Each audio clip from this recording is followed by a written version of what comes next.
ये यंत्र आपने हाथ से बनाया क्या? ये यंत्र पूर्णतः हस्त निर्मित है। प्राचीन विधा आदि गुरु शंकराचार्य ने जो प्रपंच सार तंत्र अपना लिखा है, जी जिसमें इस सारे जगत की विधाओं के विषय में ज्ञान है, जी कैसे भौतिक जीवन में आदमी को लाभ लेना चाहिए। जी विश्वामित्र की जो ब्रह्म वर्चस्व विधि है वह जी। उसका प्रयोग इन यंत्रों में किया जाता है। अच्छा जी। प्राचीन ग्रंथों में इसी प्रकार यंत्र बनाने की विधा थी। अच्छा जी। इसको निश्चित मुहूर्त में बनाया जाता है। जी। भोजपत्र जिसमें स्वयं में आकर्षण शक्ति जन्म से ही होती है, अच्छा जी। उस पर बनाया गया है।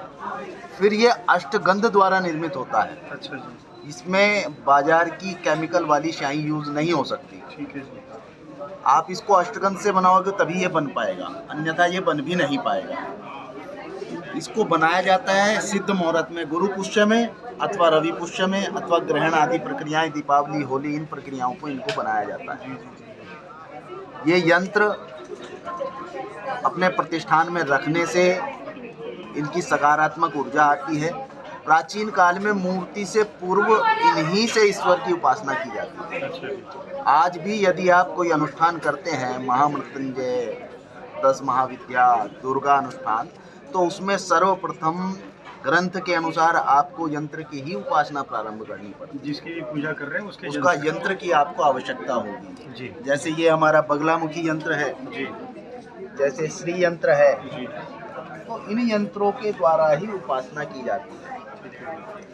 अनुष्ठान कर्म में महानतम स्थान प्राप्त है श्री विद्या विधान को, और वो श्री यंत्र के बिना कभी भी पूर्ण हो ही नहीं सकता, अधूरा है। तो ये गुरुजी प्राण प्रतिष्ठा भी करनी पड़ती ये है? प्राण प्रतिष्ठापित करने पड़ते हैं।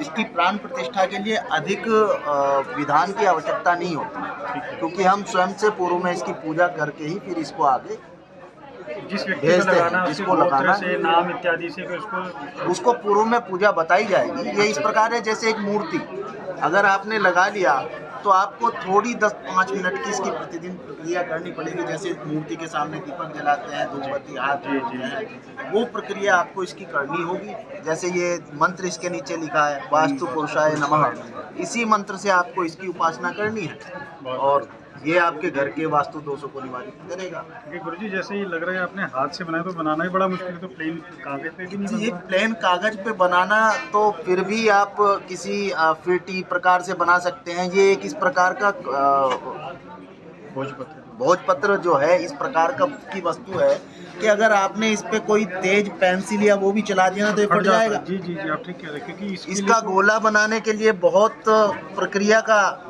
इसके लिए तो बहुत एकाग्रता की जरूरत है। एकाग्रता की आवश्यकता है। इसको एक यंत्र को बनाने में कम से कम 8 से 9 घंटे लग जाते हैं बनाने में। फिर इसकी पूजा विधान वो सारी प्रक्रियाएं भिन्न है। इन्हीं यंत्रों से ऊर्जा कन्वे होती है।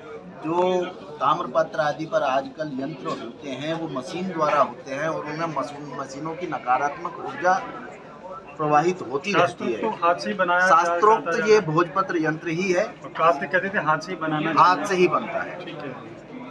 हाथ से यदि यंत्र नहीं बनेगा तो ऊर्जा समाहित नहीं हो पाएगी।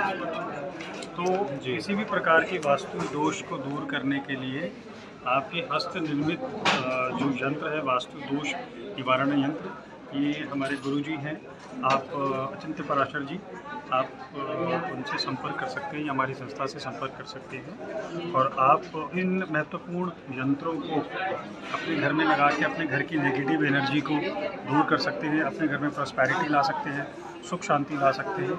हस्त निर्मित यंत्रों की ऊर्जा शक्ति बहुत अलग होती है, क्योंकि जब उसमें आप बनाया जाता है तो उस समय जो मंत्रों का जाप भी चलता है, मंत्र क्रिया की जाती है, बनाने वाले वैदिक ब्राह्मण होते हैं, इसलिए हस्त निर्मित जो यंत्र होते हैं उनकी शक्ति बहुत ज़्यादा होती है जो मशीन द्वारा बनाए गए यंत्र हैं।